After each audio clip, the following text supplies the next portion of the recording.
দেখো তোমার পার্কে কি আছে দেখো 20 টাকাতে তো ঢুকবা কি আছে কিছুই তো নাই কি দেখ পার্কে ঢুকার তোমার দরকার আছে তোমার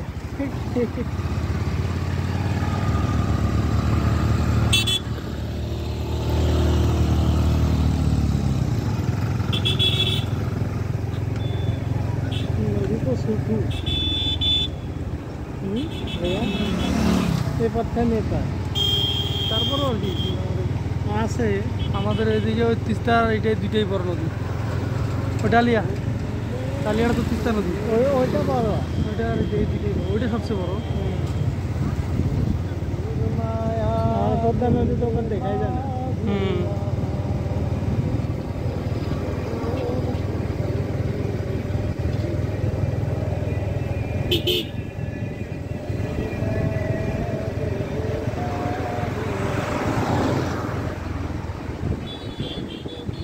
এটা কি ডুবে গেছে কলার নাকি মনে হয় উল্টে গেছে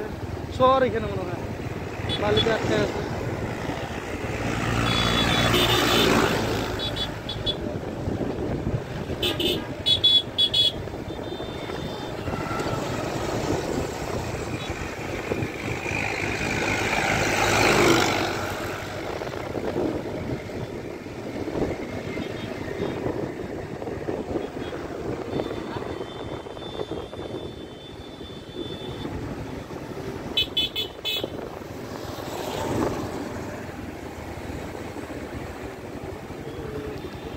এই বাজারটার নাম কি রে?